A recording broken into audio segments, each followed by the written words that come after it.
बिस्मिल्लाहिर्रहमानिर्रहीम अस्सलाम वालेकुम नाजरीन तुसी वेख रहे हो सोनी वाई चैनल ते मैं वां तुहाडा मेज़बान अवैस औजला। नाजरीन जिस तरह तुहानू पता है कि 1-2 महीने तो साडी वीडियो अपलोड नहीं हो रही, ਉਹਦੀਆਂ कुछ वजूहात ने जिन्हां दी वजह तो असी वीडियो अपलोड नहीं की। साडे एनुअल पेपर आ गए सन ते असी जरा उधर बिजी हो गए सां, इस वजह तो असां वीडियो अपलोड नहीं की ते असी अपने नाजरीन कोलों माजरत चाहते हैं। तो नाजरीन अज जी साडी पहली वीडियो शलजम के मुतलक है। शलजम के मुतलक सारी इन्फॉर्मेशन सारी मालूमात लैके असी अपने नाजरीन नाल शेयर करांगे कि इहदा लगान का मौसम की है, इहदा तरीकाकार की है, सारी ओवरऑल इन्फॉर्मेशन असी अपने नाजरीन नाल शेयर करने। वीडियो स्टार्ट करने तो पहलों अगर तुसां साडे चैनल सोनी वाई नूं सबसक्राइब नहीं किया तो प्लीज़ करो सबसक्राइब ते कोल मौजूद घंटी के बटन ते प्रेस करो ताकि हर नई आने वाली वीडियो का नोटिफिकेशन तुहानू बर वक्त मिल सके तो तुसी उस तो ज़्यादा फायदा उठा सको। तो नाजरीन चलो इसी किसान भाई ना फार्मर भाई ना मिलने हैं, उन्होंने को इन्फॉर्मेशन लैके अपने नाजरीन नाल शेयर करने हैं। अस्सलाम वालेकुम। वालेकुम अस्सलाम। क्या हाल भाई, ठीक ठाक हो? अल्लाह दा शुक्र है। ते तुहाडा नाम की है? मोहम्मद इफ्तिखार। ठीक है। ते ए भाई इफ्तिखार ए केड़ा एरिया जे?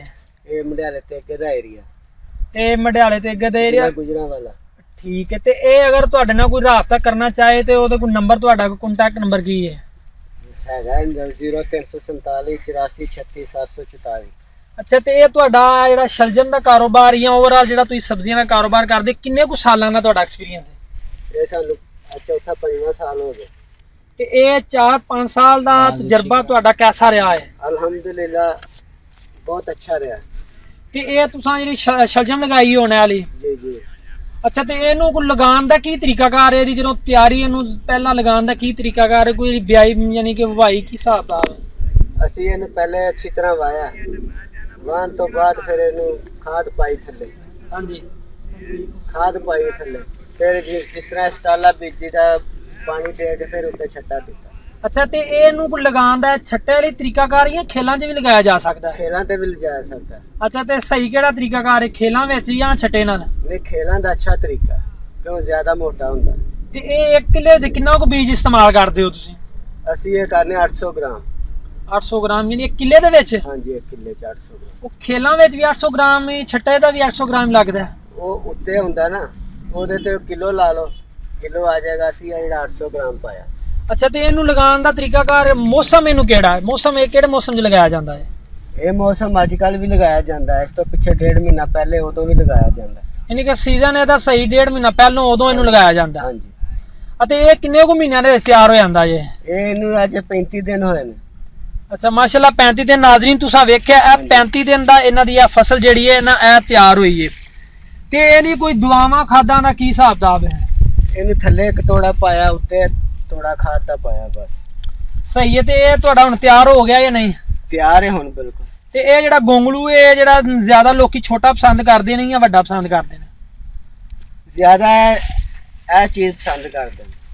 ਅੱਛਾ ਤੇ ਇਹ ਕਿਹੜੀ ਕਿਸਮ ਦਾ ਕੋਈ ਬੀਜ ਦਾ ਤੁਹਾਨੂੰ ਪਤਾ ਹੈ ਕਿਹੜਾ ਬੀਜ ਇਸਤੇਮਾਲ ਕੀਤਾ? ਬੀਜ ਹੈ। ਠੀਕ ਹੈ, ਹਾਈਬ੍ਰਿਡ। ਸਹੀ ਹੈ। ਤੇ ਇਹ ਯਾਨੀ ਕਿ ਤਿਆਰੀ ਤੇ ਸਾਲ ਲਗਾ ਤੇ ਸਾਰੇ ਲੋਕੀ ਲੈਂਦੇ ਨੇ, ਲੇਕਿਨ ਪਤਾ ਨਹੀਂ ਹੁੰਦਾ ਕਿ ਇਹਨੂੰ ਸੇਲ ਕਿੱਥੇ ਕਰਨਾ, ਇਹਨੂੰ ਵੇਚਣਾ ਕਿਸ ਤਰ੍ਹਾਂ। ਤੁਸੀਂ ਇਹਨੂੰ ਕਿੱਥੇ ਸੇਲ ਕਰਦੇ ਹੋ? ਅਸੀਂ ਇਹਨੂੰ ਮੰਡੀ 'ਚ ਸੇਲ ਕਰ। ਅੱਛਾ ਮੰਡੀ 'ਚ ਯਾਨੀ ਕਿ ਜਿਹੜੇ ਫੇਰੀ ਸ਼ੇਰੀ ਲਾਉਂਦੇ ਨੇ ਇਸ ਤਰ੍ਹਾਂ? ਨਹੀਂ ਨਹੀਂ, ਮੰਡੀ 'ਚ ਜਾਂਦਾ ਸਾਰਾ। ਅੱਛਾ ਜ਼ਿਆਦਾ ਮੰਡੀ 'ਚ ਫਾਇਦਾ ਹੈ ਜਾਂ ਫੇਰੀ ਦੇ ਵਿੱਚ? ਮੰਡੀ 'ਚ ਜਿੰਨਾ ਜ਼ਿਆਦਾ ਹੁੰਦਾ ਫੇਰੀ ਤੇ ਇੰਨਾ ਨਹੀਂ ਚੁੱਕਿਆ ਜਾਂਦਾ, ਤੇ ਮੰਡੀ 'ਚ ਜਿੰਨਾ ਵੀ ਹੋਵੇ ਸਾਰਾ ਚੁੱਕਿਆ ਜਾਂਦਾ। ਯਾਨੀ ਕਿ ਮੰਡੀ ਦੇ ਵਿੱਚ ਠੀਕ ਹੈ। ਹਾਂਜੀ। ਅੱਛਾ ਨਾਜ਼ਰੀਨ ਤੁਸੀਂ ਵੇਖਿਆ ਸਾਡੇ ਭਾਈ ਨੇ ਤੁਹਾਨੂੰ ਜਿਹੜੀ ਹੈ ਨਾ ਸ਼ਲਜਮ ਦੇ ਬਾਰੇ ਓਵਰਆਲ ਇਨਫੋਰਮੇਸ਼ਨ ਦਿੱਤੀ ਹੈ। ਮਜ਼ੀਦ ਇਨਫੋਰਮੇਸ਼ਨ ਵਾਸਤੇ ਤੁਸੀਂ ਇਹਨਾਂ ਭਾਈਆਂ ਨਾਲ ਕੰਟੈਕਟ ਕਰ ਸਕਦੇ ਹੋ, ਇਹਨਾਂ ਨਾਲ ਰਾਬਤਾ ਕਰ ਸਕਦੇ ਹੋ। ਇਹ ਤੁਹਾਨੂੰ ਅੱਛੇ ਤਰੀਕੇ ਦੇ ਨਾਲ ਗਾਈਡ ਕਰਨਗੇ, ਜਿਹੜੀ ਇਨਫੋਰਮੇਸ਼ਨ ਤੁਹਾਨੂੰ ਚਾਹੀਦੀ ਹੋਵੇ ਉਹ ਤੁਹਾਨੂੰ ਦੇਣਗੇ।